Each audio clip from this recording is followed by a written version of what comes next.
What am I supposed to do with this? Keep it until it fades. Can we go to your hotel? No.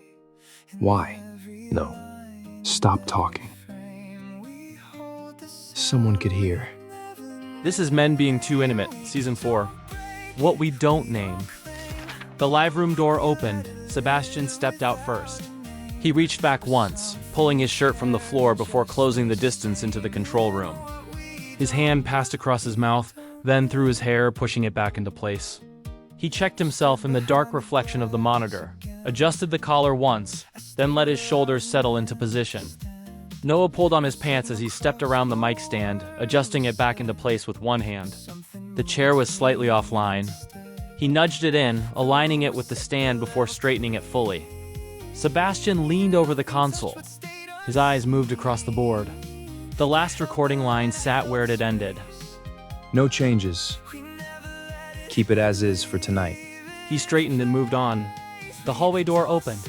Light cut across the control room, then disappeared as the door closed behind him. Noah stepped forward and pulled the live room door shut, sealing it. His shirt lay near the chair. He picked it up, then pulled it on. He moved to the console and slid into the chair. His hands settled on the board, adjusting the sliders with small, precise movements. Sebastian stood on stage under the working lights, already mid-rehearsal. The seats beyond him stayed empty, rows fading into shadow. His voice came through the feed, steady, controlled, each note landing clean. Noah adjusted the gain slightly, then left it. On screen, Sebastian stepped into the next line without breaking. Noah kept his hand near the board, listening. The levels held. Sebastian stepped into the corridor and kept moving. The pages were already in his hand. He flipped one as he walked, eyes moving across the lines. Where the hell were you? The director stood ahead of him, phone still in hand. I called you. The director said. Twice, then I texted. I was in the booth. You were supposed to be here. I am. The director turned and walked beside him. We're resetting the middle section. You missed the note. Tell me. You're holding the phrase too long. It drops the momentum. I'll take it forward. You should have been here when we run it. Sebastian pushed the stage door open. I don't need to hear it twice. He stepped through. The stage sat open under working lights. The orchestra was already set. Near the front, the conductor stood ready, baton held. His eyes moved to Sebastian as he crossed into view. Sebastian didn't look toward any of them. I'm ready. The conductor lifted his hand, holding it there a fraction longer before giving the cue. Sebastian entered clean, taking the phrase forward, cutting the hold where it had stretched before. The line moved tighter this time, the transition landing clean.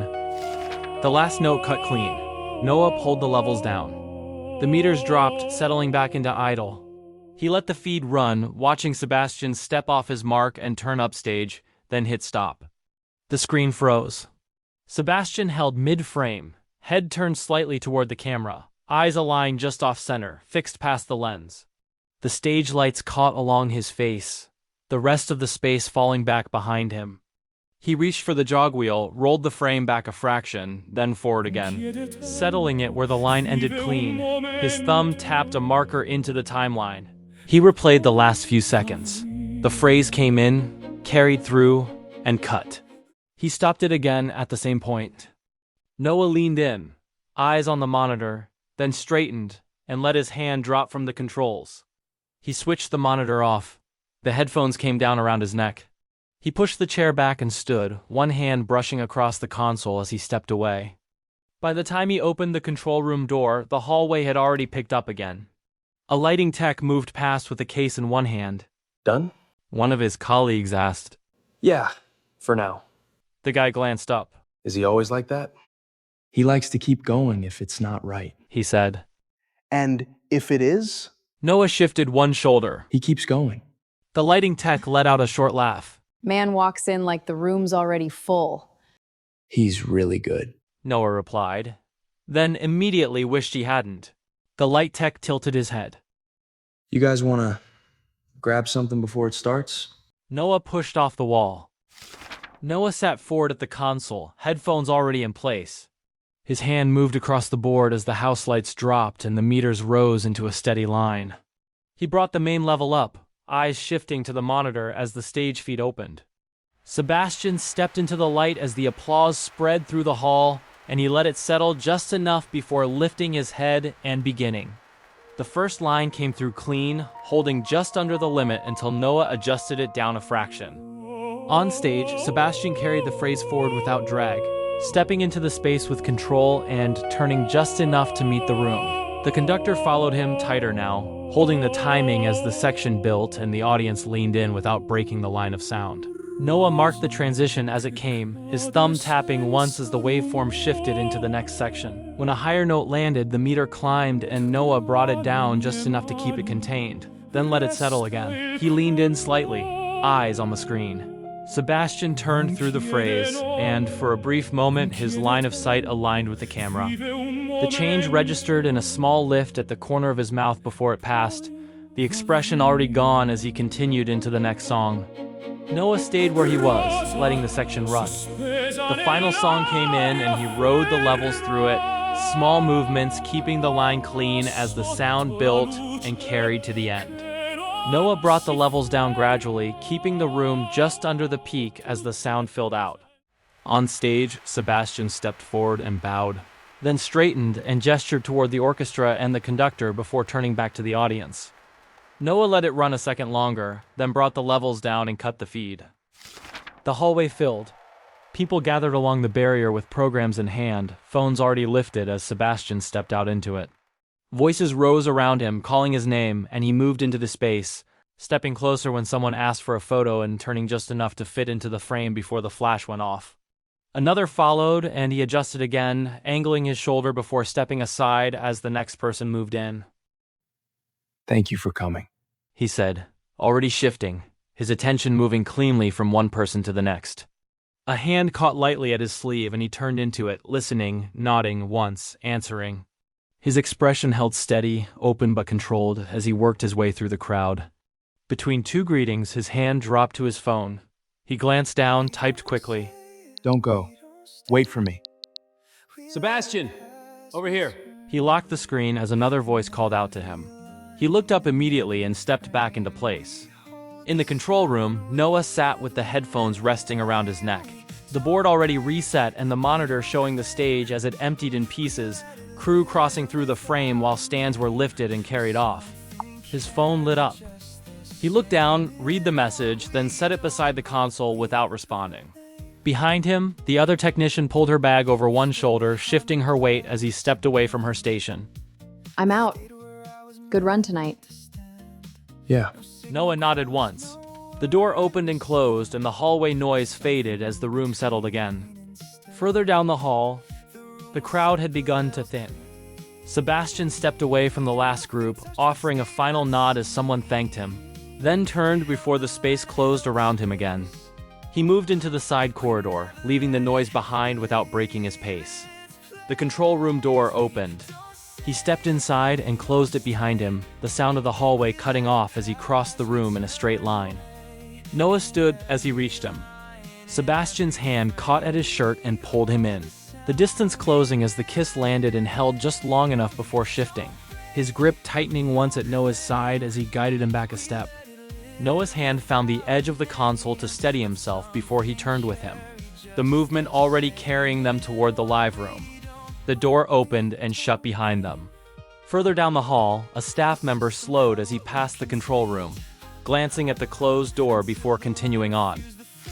The Sydney Opera House sat across the water, its white sails catching the midday light as the lunch crowd filled the harbor tables. Sunlight reflected off the surface and carried into the open front restaurant. Noah sat at the end of the table with the rest of the crew, his chair angled toward the water as the conversation moved around him. You stayed late last night, right? Someone said. Noah looked up. Yeah. The guy across from him leaned forward slightly. I saw Sebastian walking back in yesterday. Back where? Side corridor toward the control rooms. Another person looked at Noah now. He didn't like the sound. He wanted to check it again. I didn't get any note for that. I guess he didn't go through you. Someone said quietly, already looking past Noah. He's here. The door opened. A group stepped in from the harbor side, bringing a small shift with them as people near the entrance turned. Sebastian stood among them, He paused just inside, speaking to someone at his side, then stepped forward as a couple approached. A phone came up and he moved into position, turning slightly to fit the frame before stepping back. Noah lowered his attention to the plate in front of him. Behind him, chairs moved as the group sat. Sebastian sat near the center. From where he sat, Noah could see him. Noah finished the piece he had cut. A laugh broke out from Sebastian's table, carrying across the room and fading into the rest of the noise. Noah kept his eyes on the plate. When the check came, hands moved across the table at once, wallets coming out. Let's go. Chairs scraped lightly as they moved out together. Sebastian ate with his group, speaking to the men across from him, his attention fixed there. He didn't look toward Noah's table. Noah held it a fraction longer, then turned forward and moved with the others. The opera house sat ahead as they came up from the harbor. The group slowed near the entrance and broke apart as they went inside, each heading back toward their own area. Noah moved through the doors and into the corridor. The control room door came into view. He reached for it and stepped inside. His assistant stood at the second station, one hand on the board. She glanced over as Noah came in. Enjoyed your lunch? Yeah. You should go and grab something. He said. The assistant nodded and stepped out. Noah slid into the chair. He brought the headphones up and let them settle into place while his hand moved across the board, bringing the system fully online. The monitor switched and the stage feed came in, crew crossing through the frame as stands were set and repositioned. His phone lit up beside the console. He glanced down, picked it up. There was a brief pause before Sebastian's voice came through. I saw you at lunch. You didn't look at me. Noah reached forward and adjusted a slider, watching the meter settle. I've been thinking about you since Sebastian said. tonight. After the final performance, I want you. One last night. Noah didn't answer. Don't make me wait. Sebastian ended the call. Noah kept his hand near the board, listening as the room carried on, the system running clean under his control. Sebastian stood in front of the mirror, the jacket sitting clean across his shoulders. He adjusted one sleeve, then the other, smoothing the fabric down before lifting his chin to settle the posture he would carry onto the stage. On the counter beside the sink, a glass waited. He reached for the lime wedge resting along the edge, squeezed it into the water, and dropped it in before lifting the glass to his mouth. He took a sip, held it a moment, then set the glass back down. 5 minutes. Sebastian's gaze shifted from the mirror to the door. Yeah. He brought his hand once across his mouth, then through his hair, pushing it back.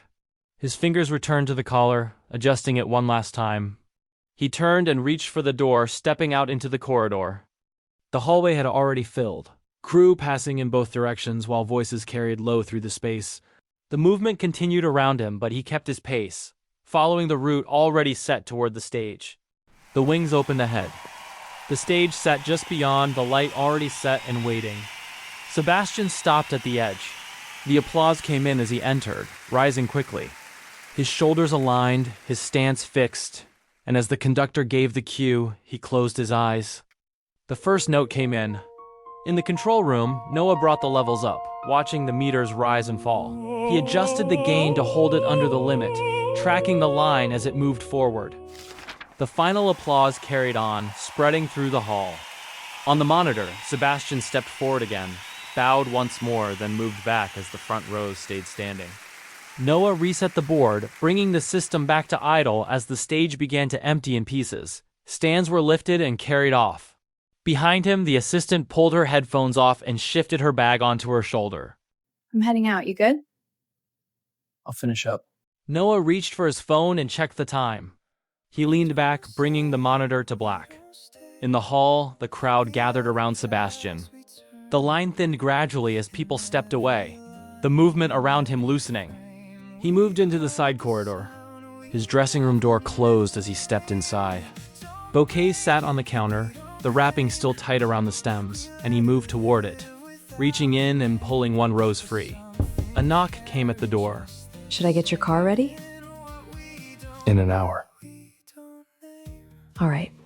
Sebastian turned, the rose still in his hand, and stepped back into the corridor. The hallway quieter, movement reduced to a few passing crew and the distant sound of cases rolling away. The control room door came into view as he approached. He reached for the handle and opened it. Noah looked up from the console as Sebastian stepped inside and closed it behind him. The rose stayed in his hand as he moved, held low until he reached the edge of the console where Noah was standing. He lifted it slightly between them. What am I supposed to do with this? Keep it until it fades. Sebastian moved in again, closer this time. The rose still held between them until it brushed lightly against Noah's chest. Noah's hand came up, his fingers closing around the stem before dropping it loosely to his side. Can we go to your hotel? No. Why? No. Stop talking. Sebastian held Noah tight.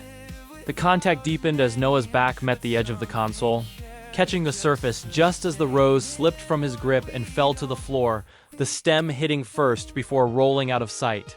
His weight shifted again, pressing harder into the edge, and something beneath his hand gave with a soft click. Someone could hear. The words barely separating as his hand pushed once at Sebastian's arm, then caught again, pulling him forward. The live room opened under his grip. They crossed into it without breaking, and the door shut behind them, sealing the space as the outside sound dropped away completely, leaving only the room and the contact that carried through it. The impact at the console had already done its work. A switch knocked out of place, a live channel opening and routing the booth into the system and into the corridor before it was recognized. Something that didn't belong to any run, not meant to be heard. The director stood there listening as it carried, each pass removing any doubt, his attention shifting toward the control room as the source resolved itself. The door opened and the lights came on at once, filling the room without cutting the sound. The monitors still pushed it out. He turned toward the live room door and opened it. Everything broke at once. Sebastian pulled back first, the break immediate as he reached for his pants and stepped away. Noah followed a fraction behind, grabbing for his clothes, the movement faster. Sebastian was already crossing the control room, pulling his shirt into place as he moved, not looking back, not slowing as he reached the door and stepped out into the hall. Noah stayed a second longer, pulling his shirt on, his hands moving quickly as the room returned in pieces. The door behind him opened again. The director stood there. We need to talk, he said. Noah didn't answer. He looked down. Near the console, the rose lay where it had fallen, the stem bent, the petals pressed flat where it had been stepped over, no longer holding its shape. An INTJ moves with intention, step by step, building towards something that doesn't need to be explained once it's set. For Sebastian, nothing is random if it can be understood. An ISFJ moves with care, moment by moment, holding what matters in place even when it isn't spoken out loud. For Noah, not everything needs to be seen to be kept. They understood the distance from the beginning, where to stand, what to offer, what to leave alone. But somewhere between what was planned and what was quietly given, the balance shifted. An INTJ and an ISFJ. Different ways of holding the same space. But sometimes what stays isn't what was designed. It's what was never meant to be named. This is Men Being Too Intimate, Season 4. What we don't name. Don't forget to like, subscribe, and share for more stories on gay audiobooks. Also, my short novel Men Being Too Intimate series are now available on Kindle Unlimited. You'll find the link in the description. YouTube membership is now open, behind closed doors. Early access to upcoming stories. Occasional behind-the-story exclusives. If you want to support me, please do join in. Thank you.